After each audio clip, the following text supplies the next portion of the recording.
여러분들은 이 세상에 살아갈 때 지혜롭게 살아가는 자신만의 방법이 있습니까?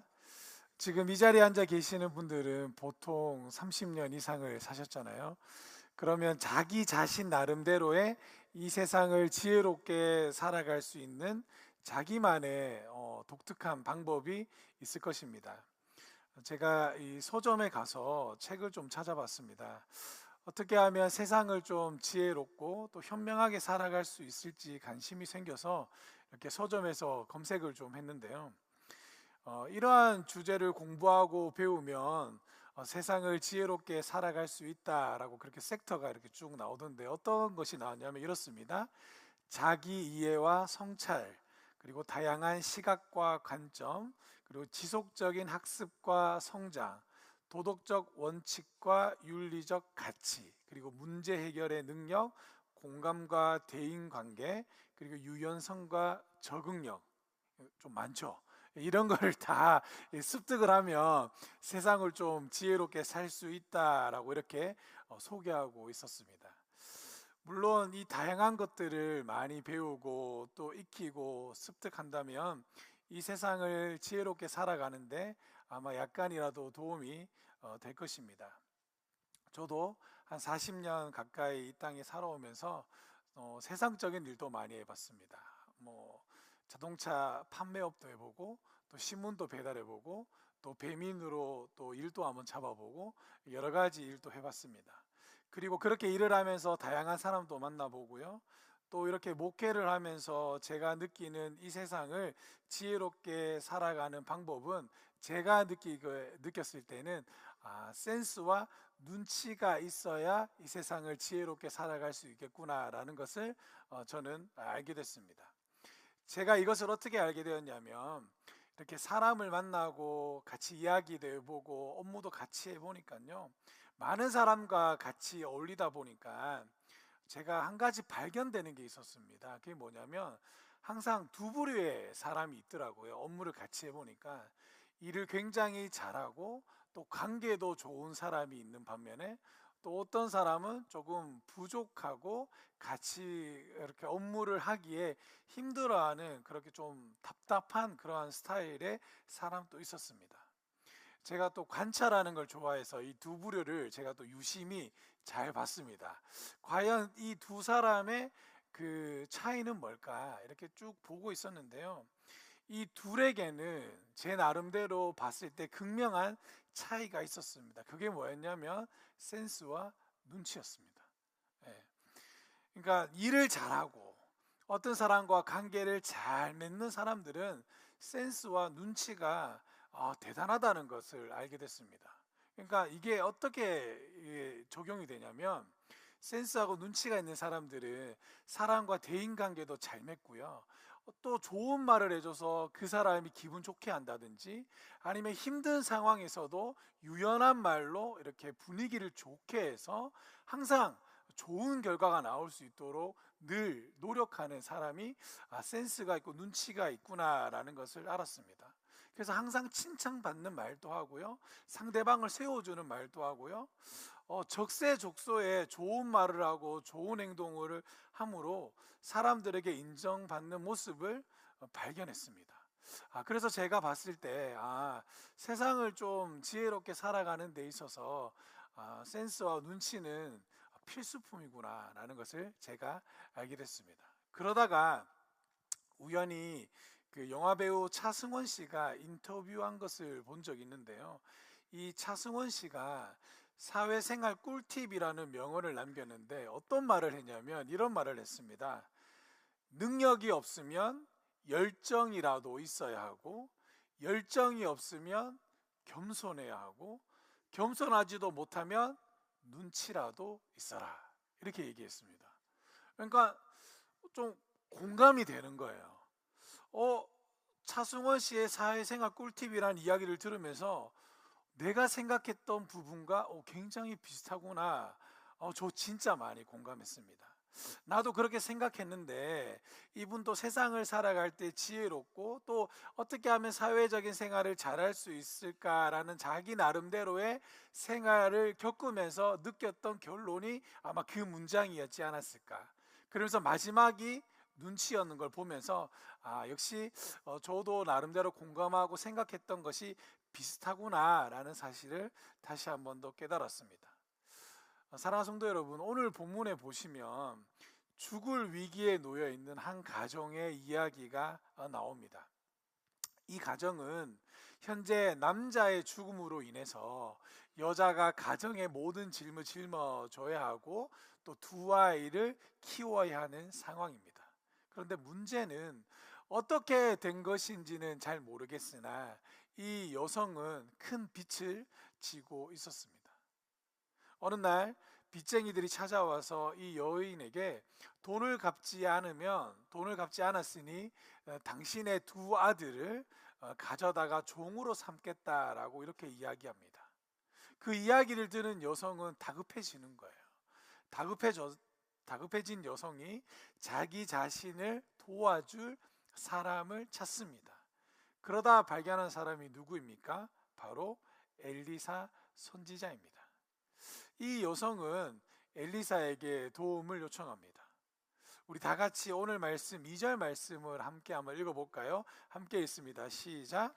엘리사가 그에게 이르되 내가 너를 위하여 어떻게 하랴? 내 집에 무엇이 있는지 내게 말하라. 그가 이르되 계집종의 집에 기름 한 그릇 외에는 아무것도 없나이다 하니. 아멘. 엘리사가 이 여성을 돕기로 마음에 결단했습니다. 그리고 물었습니다. 내 집에 무엇이 있느냐? 이렇게 물었더니 이 여인이 대답합니다. 집에 기름 한 그릇 외에는 아무것도 없습니다. 라고 이야기하는 겁니다. 이 여성은 아무것도 가진 것이 없었습니다. 그나마 가진 거라곤 집에 있는 기름 한 그릇 외에는 아무것도 없는 그러한 급박한 상황이었습니다. 이 말을 들은 엘리사는 또 이렇게 대답합니다. 우리 다 같이 3절과 4절 말씀을 함께 읽어보도록 하겠습니다. 함께 읽습니다. 이르되 너는 밖에 나가서 모든 이웃에게 그릇을 빌리라. 빈 그릇을 빌리되 조금 빌리지 말고 너는 내 두 아들과 함께 들어가서 문을 닫고 그 모든 그릇에 기름을 부어서 차는 대로 옮겨 놓으라 하니라. 아멘. 엘리사는 이 여인의 가여운 형편의 이야기를 들었습니다. 그리고 이 여인을 도울 수 있는 방법을 찾았고 그 방법을 아주 자세하게 이야기해 줍니다. 엘리사는 이 여인에게 말하기를 이웃들에게서 빈 그릇을 빌리되 조금만 빌리지 말고 어떻게 빌리라고 말합니까? 많이 빌려라 라고 얘기합니다. 그리고 내 두 아들과 함께 들어가서 문을 닫고 또 그 모든 그 그릇에 기름을 부어 차는 대로 옮겨 놓으라, 이렇게 구체적인 명령을 이렇게 이야기해 줍니다. 사랑하는 여러분, 저는 성경을 읽고 이 장면을 볼 때마다 정말로 가슴이 답답합니다. 왜 답답하냐면 이 여성은 자신이 지금 위험에 처해 있다라는 상황을 제대로 인식하고 이 상황을 해결하지 못하면 자신의 하나뿐인 두 아들이 종으로 팔려 나가게 되는 극한 상황, 코너에 몰려 있다라는 상황을 제대로 파악하고 있었습니다. 그래서 이 여인은 엘리사 선지자에게 도움을 요청했습니다.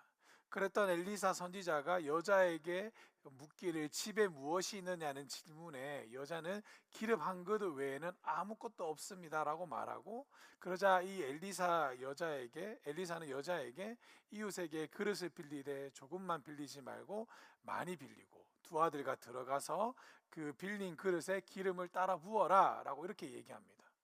제가 이 이야기를 들을 때마다 왜 가슴이 답답했냐면요, 사랑하는 여러분들, 한번 상상을 한번 해보십시오. 여러분들이 이 여인이 되었다고 한번 상상을 해보시길 바랍니다. 현재 내가 갖고 있는 것은 기름 한 그릇밖에 없습니다. 그런데 빈 그릇을 빌리고 두 아들과 함께 그 빈 그릇에 내가 가지고 있는 기름을 따르라 라고 이렇게 엘리사 선지자가 이야기합니다. 이게 가능한 일일까요?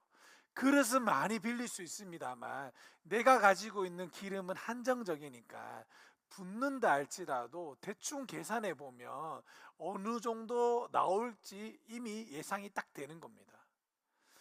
그런데 제가 만약에 이 여성의 입장이라면 저는 엘리사 선지자가 이런 얘기를 했을 때 저는 눈치챘을 것 같아요. 무슨 말인지 이해가 돼요? 내가 도움을 요청했으니까 도와주세요라고 손을 내밀었는데 엘리사 선지자가 이렇게 하라라고 얘기했잖아요. 제가 이 주인공의 여자였으면 딱, 지금 어떤 일을 나에게 하려고 하는지 저는 단박에 눈치챘을 것 같아요. 지금 선지자가 나한테 뭐 있는지 물었고 내가 갖고 있는 걸 뭔지 알았으니 그에 맞는 알맞은 대처 방안을 나에게 알려주는가 보다, 저는 이렇게 생각했을 것 같습니다. 그리고 엘리사 선지자가 그릇을 조금 빌리지 말고 많이 빌려라고 했으니까 저는 할 수 있는 한 최대한 모든 그릇이라는 그릇은 싹 다 빌렸을 것 같습니다. 그래서 저는 이 여인에게 이렇게 말하고 싶어요. 뭐라고 말하고 싶냐면, 자신을 도와줄 사람이 누구인지는 정확하게 알았으나 자기가 도와줄 사람의 능력을 잘 몰랐고 눈치와 센스가 부족한 여자구나 라는 것을 저는 이렇게 이 여인에게 말해주고 싶습니다.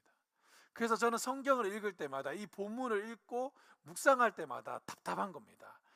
센스와 눈치를 챙겨야 한다라고 저는 또 다짐하고 또 다짐합니다. 사랑하는 여러분, 이처럼 우리가 이 세상을 살아갈 때는, 지혜롭게 살아가기 위해서는 센스와 눈치가 필요합니다. 그러면 사랑하는 여러분, 저는 눈치가 빠른 편일까요? 늦은 편일까요? 저는 제 나름대로 눈치가 빠르다라고 생각합니다. 근데 다만 그걸 잘 표현하지는 않아요. 제 아내가 저에게 늘 하는 말이 있습니다. 무슨 말이냐면, 자기는 교회에서 사역하고 일할 때 가만히 보면 진짜 센스가 뛰어나다. 어떤 집사님이 액세서리가 바뀌었는지, 옷이 바뀌었는지, 머리 스타일이 바뀌었는지, 눈썹 문신을 했는지, 뭘 했는지 자기는 어떻게 그걸 탁탁 보면 아냐. 진짜 대단하다. 어떻게 그걸 아니. 우리 사람이 그렇게 얘기하더라고. 참 눈치가 있다. 그런데 문제는, 그렇게 시키지 않았어도 교회에서는 알아서 일도 척척척 하는 이 사람이 집에만 오면 왜 당신의 센스 스위치는 꺼놓고 집에 들어오냐, 이런 말을 하더라고요. 저는 그게 솔직히 무슨 말인지 몰랐어요. 나는 똑같은데 왜 이렇게 이런 얘기를 할까 몰랐습니다. 제가 결혼 초기에도 이게 무슨 말인지 몰랐어요. 나는 교회에서나 집에서나 똑같다라고 생각했는데 왜 그러지? 이런 생각을 했는데요. 이제 결혼 좀 15년 차, 16년 차가 되니까 이제 아내가 무슨 말 하는지를 알겠더라고요. 부부가 함께 오랜 생활을 함께 있다 보니 아내가 싫어하는 것, 또 어떻게 하면 좋아하는지를 이제 알겠더라고요. 그래서 능력이 없으면 열심히 하거나 눈치가 있어야 된다는 말을 제가 기억하고, 아내가 화를 냈고 아내가 싫어했던 그 장면을 잘 기억해 뒀다가 저는 반복하지 않으려고 노력합니다. 이제 신기한 게, 제가 이제 일을 끝내고 집에 오면 분명히 설거지거리가 없었거든요. 근데 우리 아내가 오면 설거지거리가 있다라는 거예요. 주방에 가보면 진짜 있어요. 제 눈에는 안 보였거든요. 있더라고요. 그래서 이제는 어떻게 하냐면, 집에 가면 모든 불을 다 켜고 찾아봅니다. 제가 할 일을.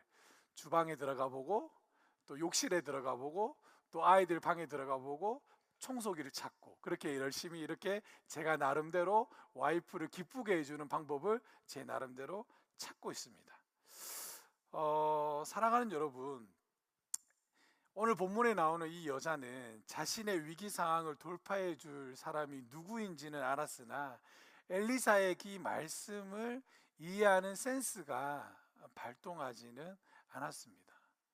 그래서 그는 더 많은 것을 누릴 수 있는 기회가 자신에게 왔음에도 불구하고 이 여자의 준비와 센스가 부족해서 하나님의 은혜의 기적의 규모가 아주 제한되었다라는 것입니다. 사랑하는 성도 여러분, 우리는 하나님의 말씀을 받을 때 있잖아요. 그 말씀을 받았을 때 그 말씀을 깊이 이해하고 또 깊이 준비하려는 자세, 센스가 필요합니다. 주님께서는 저와 여러분들에게 풍성한 은혜를 베푸시기를 원하지만 우리가 그 은혜를 받을 준비가 되어 있지 않는다면 그 은혜는 온전하게 나의 것이 되지 않고 온전하게 누릴 수가 없다라는 것입니다. 사랑하는 성도 여러분, 주님은 늘 저와 여러분들에게 좋고 더 많은 것을 베푸기를 원하십니다. 아멘이십니까? 우리가 그것을 온전히 받으려면 우리가 준비되어 있을 때 비로소 완전하고 풍성한 주님의 은혜를 경험할 수가 있다라는 것입니다. 또한 우리는 행동에 있어서도 센스의 중요성을 배워야 합니다. 이 여인은 이웃들에게서 빈 그릇을 빌리기는 했지만 최대한 많이 빌리지는 않았습니다. 왜 그랬을까요?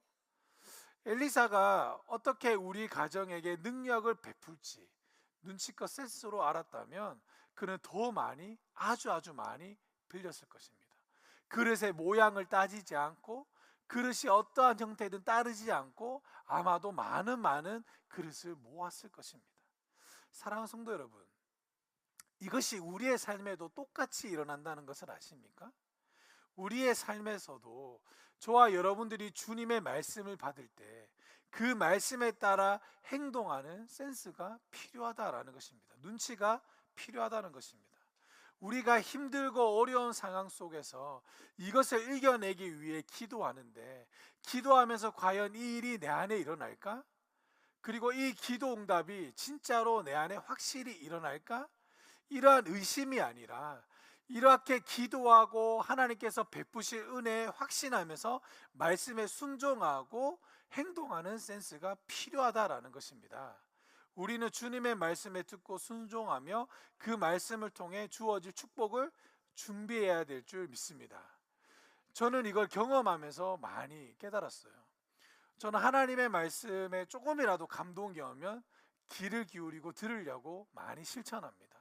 근데 그것이 처음에는 아주 약했다가 점점 순종하니까 그 순종의 깊이도 깊어지고 하나님이 저에게 어떤 것을 요구하고 어떤 것을 말하려고 하는지를 깨달아지더라고요. 대표적인 게 어떤 게 있냐면 이런 게 있습니다. 또 자꾸 제 얘기를 해서 죄송한데요. 저는 교구 목사님들 사이에서 저한테 붙여준 별명이 있습니다. 제 별명이 뭔지 아세요? 신생아입니다.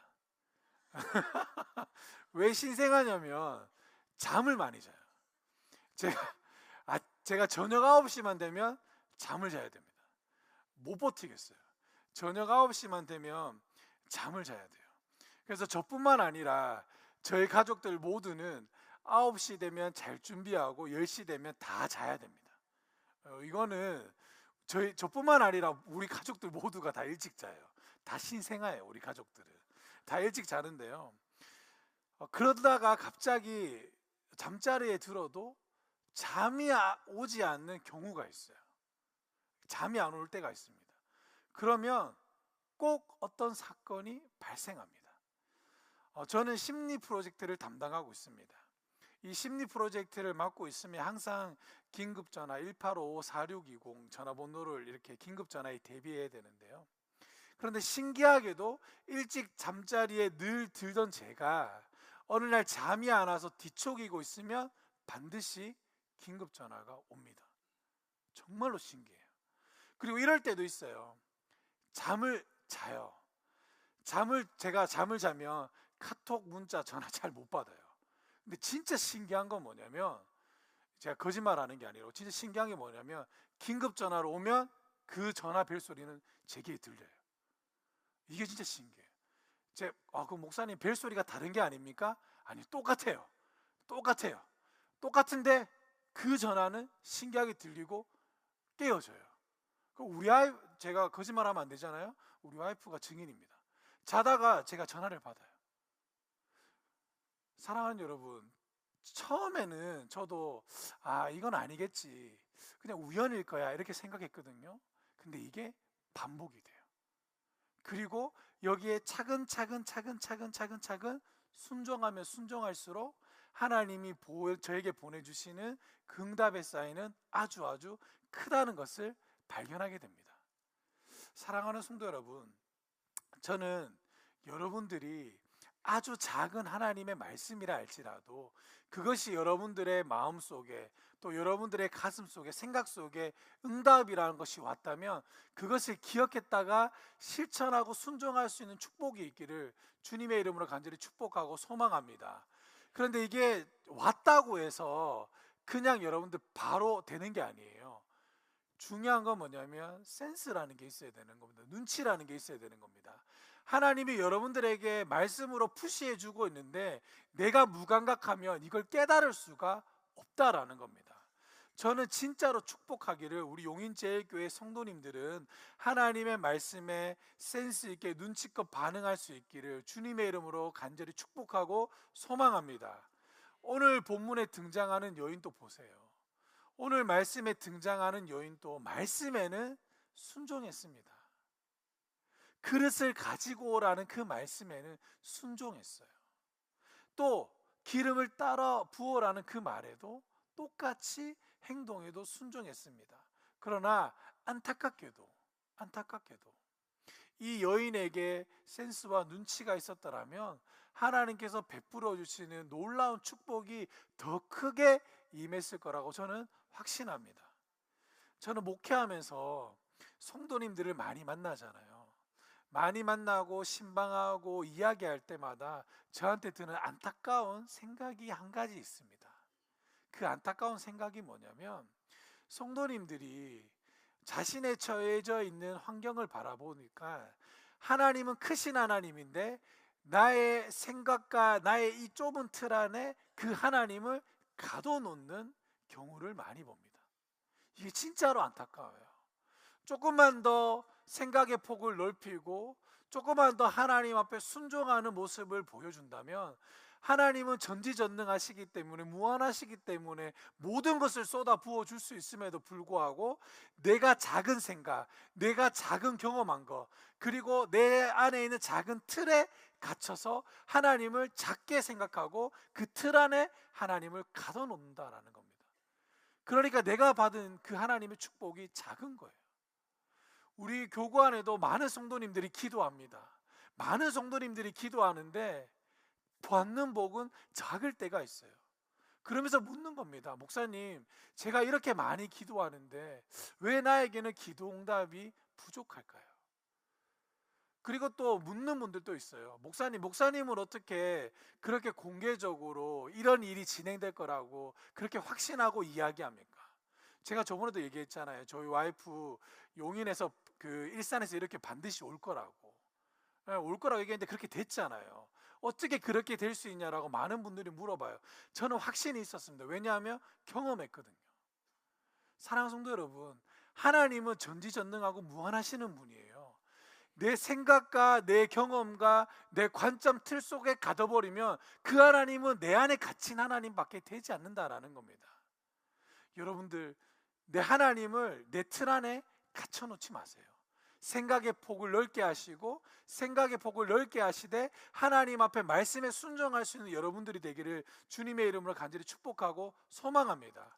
하나님은 여러분들과 저와 여러분들에게 큰 것과 많은 것을 부어주시기를 원합니다. 그런데 그 많은 축복을 온전하게 누리지 못하는 것은 제가 생각하기에 저와 여러분들이 그 말씀에 반응하는 영적인 센스와 눈치가 부족하지 않을까? 저는 그렇게 생각합니다. 이 시간 이후로 오늘 말씀을 들은 우리가 오늘부터는 하나님의 말씀이 저에게 또 여러분들에게 온다면 그것을 눈치 있게 센스 있게 반응하는 저와 여러분들이 되기를 주님의 이름으로 간절히 축복하고 소망합니다. 그래서 말씀에 순종해서 큰 복을 누렸으면 좋겠어요. 우리가 상상하는 것 이상의 놀라운 축복이 하나님께서 여러분들에게 베풀어 주실 줄 믿습니다. 그래서 여러분들, 우리가 마지막 때 하나님의 나라에 가서 하나님의 나라에 가면 하나님께서 지나온 나의 과거의 생활을 쭉 보여주시면서 내가 이때 너에게 이만한 복을 주려고 했는데 안타까웠다. 네가 이렇게 순종하지 못해서 네가 조금밖에 받지 못했구나. 이런 이야기를 들으면 얼마나 후회되고 안타까울까요? 저는 후회되는 인생을 살지 않았으면 좋겠습니다. 사랑하는 여러분, 이 땅에 살면서 우리가 하나님의 축복을 받을 수 있는 만큼 많이 받고, 그 많이 받은 복을 타인에게, 다른 사람에게, 세상에게 흘려보낼 수 있는 귀하고 복된 여러분들이 되기를 주님의 이름으로 간절히 축복하고 소망합니다. 사랑하는 성도 여러분, 말씀에 순종하고 행동을 옮길 때 센스와 눈치로 하나님의 말씀과 행동에 순종하여 하나님의 크고 놀라운 축복이 이 땅 가운데서 가장 크고 마음껏 누리시는 성도님들이 되시기를 주님의 이름으로 간절히 축복하고 소망합니다.